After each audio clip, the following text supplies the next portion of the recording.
തൃശൂർ അതിരൂപതയിലെ വൈദികനായ ഫാദർ ജോയി മൂക്കൻ അന്തരിച്ചു. ഓഗസ്റ്റ് 9 ശനിയാഴ്ച രാത്രി 10:50 58 വയസ്സിലായിരുന്നു അന്ത്യം. അതിരൂപത സാമൂഹ്യക്ഷേമ വിഭാഗമായ സ്വാന്തനത്തിന്റെ ഡയറക്ടറായി സേവനമനുഷ്ഠിച്ചിരുന്ന കാലഘട്ടത്തിൽ രോഗബാധിതനായ അദ്ദേഹം വിശ്രമജീവിതം നയിച്ചുവരികയായിരുന്നു. ഓഗസ്റ്റ് 11 തിങ്കളാഴ്ച തൃശൂർ സെന്റ് ജോസഫ് വൈദിക മന്ദിരത്തിൽ രാവിലെ 6:30 അഭിവന്ദ്യമാർ ബോസ്കോ പുത്തൂർ പിതാവിന്റെ കാർമ്മികത്വത്തിലുള്ള വിശുദ്ധ കുർബാനയ്ക്ക് ശേഷം രാവിലെ 8 മണിവരെ ജോയ് മൂക്കനച്ചന്റെ ഭൗതിക ശരീരം തൃശൂർ സെന്റ് ജോസഫ് വൈദിക മന്ദിരത്തിൽ പൊതുദർശനത്തിന് വയ്ക്കും. ശേഷം തൈക്കാട്ടുശ്ശേരി ഇടവകയിലെ സഹോദരൻ ജോണിയുടെ വസതിയിൽ പൊതുദർശനത്തിന് വയ്ക്കും.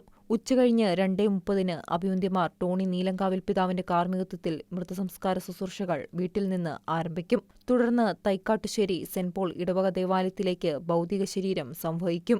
ഉച്ചകഴിഞ്ഞ് 3 മണിക്ക് അഭിവന്ദ്യ മെത്രാപ്പൊലീത്ത മാർ ആൻഡ്രൂസ് താഴത്ത് പിതാവിന്റെ കാർമ്മികത്വത്തിൽ വിശുദ്ധ കുർബാനയോടു കൂടിയുള്ള മൃതസംസ്കാര ശുശ്രൂഷയുടെ തിരുക്കർമ്മങ്ങൾ നടത്തും. മൃതസംസ്കാര ശുശ്രൂഷയുടെ സമാപന കർമ്മങ്ങൾക്ക് സീറോ മലബാർ സഭ major arch bishop അഭിവന്ദ്യമാർ Raphael Thattil പിതാവ് കാർമ്മികത്വം വഹിക്കും.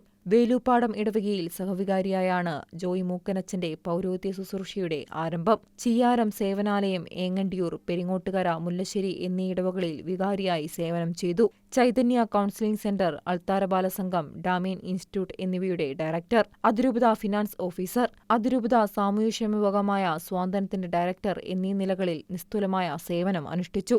എൽത്തുരുത്ത് ഇടവയ്ക്കായുള്ള അതിരൂപത ഡെലഗേറ്റ്, വൈദിക സമിതി അംഗം, അതിരൂപത അതിർത്തി നിർണയ കമ്മിറ്റി അംഗം, പാസ്റ്ററൽ കൗൺസിൽ അംഗം, അതിരൂപത ആലോചന സമിതി അംഗം എന്നീ തസ്തികകളിലും അദ്ദേഹം തന്റെ പ്രവർത്തന മണ്ഡലത്തെ കർമ്മോത്സുകമാക്കി.